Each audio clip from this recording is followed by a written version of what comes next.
तो फिर ये समाज उसको छोड़ करके अलग हो जाए। सो भी लगाऊ बिहाई समाजा, और अगर नहीं तो नत मारी जई हैं सब राजा। क्या धनुष भंजन हार को किसी भी तरह प्रकृति के किसी भी नियमावली के द्वारा उसको अलग किया जा सकता है? जैसे धनुष भंजन हार का जो संबंध है वो समवाय संबंध है, उसको प्रकृति के किसी भी पर नियमावली के द्वारा पृथक नहीं किया जा सकता। परंतु परशुराम जी कह रहे हैं सो भी लगाओ बिहाई समाजा।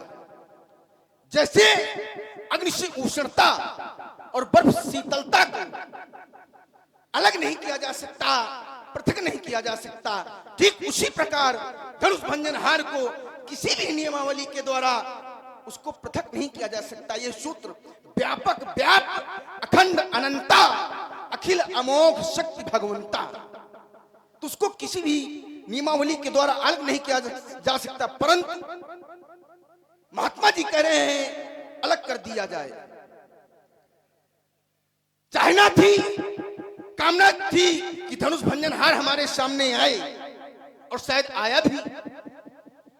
भैया ने बड़े सीधे सरल शब्दों में उत्तर कर दिया था, नाथ शंभु धनुभंजन हारा होई क्यों एक दास तुम्हारा, आयुष का कही किन मोही।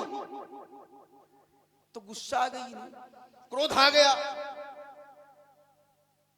सभा में समाज में चार तरह के लोग होते हैं, विज्ञ, अल्पज्ञ, अज्ञ, प्रज्ञाचक्षु।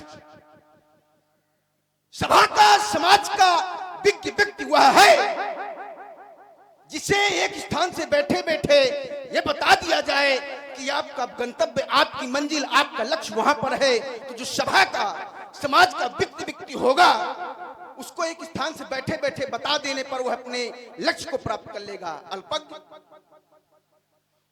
अल्पज्ञ व्यक्ति वह है जिसे कुछ दूर चल करके बताया जाए तो वो अपने लक्ष्य को प्राप्त कर लेगा।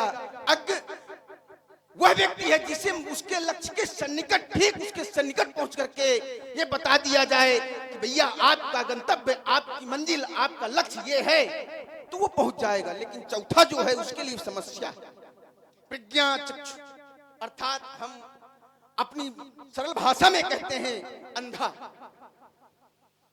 और अंधे व्यक्ति को संभवतः जब तक उसकी उंगली पकड़ करके उसके गंतव्य लक्ष्य तक नहीं पहुंचाया जाएगा वो पहुंच नहीं सकता। चलिए भैया की बातें समझ में आई हो ना ही हो, लेकिन हमें विश्वास है कि हमारी भाषा जरूर समझ में आएगी। महात्मा जी प्रणाम। प्रसन्न रहो बेटा। बहुत क्रोध कर रहे हो। भगवान शंकर का धनुष तोड़ दिया गया। धनुष टूटने पर क्रोध कर रहे हो? हाँ हाँ। तो हम आपको एक बात बता दें। कौन सी? बहु धनु ही हाँ? तोरी ललिकाई कबहु न असरिस कीन गोसाई। तो क्या इस धनुष पर ममता? और अगर इस धनुष पर ममता है तो कई हेतु पूज्यपाद प्रातः स्मरणीय महामहोपाध्याय पर अधिकाचार्य कहे यही धनु पर ममता कही हेतु। हम पहले समझ गए थे कितने भले आदमी हैं। हाँ, विश्वामित्र जी समेत दोनों भाई प्रणाम करने के लिए आए। इस बात के आप सभी साक्षी हैं। मैंने पहले कह दिया था बाबा से कि ये लड़का को ठीक नहीं दिख रहा। बाबा ने कहा आशीर्वाद दे दो, फिर देखा गया है। अब हमारा आशीर्वाद प्राप्त करके हम ही को ताल ठोक रहा है। शेषनाग अति विष भरे तऊ न करत आतंक। इधर देखो बीछी थोड़े जहर मां फिरे उठाए, वही स्थिति राजकुमार लक्ष्मण की। बीछी जो होता है छोटा सा कीड़ा होता है, छोटा सा जंतु होता है, लेकिन अगर अच्छी तरह डंक मार दी तो इस सभा में हर एक व्यक्ति का दर्शन अलग है।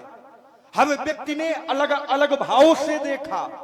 देखो, हर व्यक्ति का दर्शन अलग होता है, हर व्यक्ति की दृष्टि अलग होती है, और हर व्यक्ति का चिंतन अलग होता है।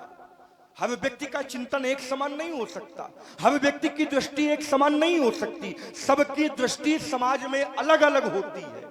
अब धनुष तोड़ने वाले को किसी ने किसी रूप में देखा, किसी ने किसी रूप में देखा, किसी ने किसी रूप में देखा, किसी ने स्वामी माना, किसी ने सेवक माना, किसी ने ब्रह्म माना तो क्या परशुराम भी उसको मान ले?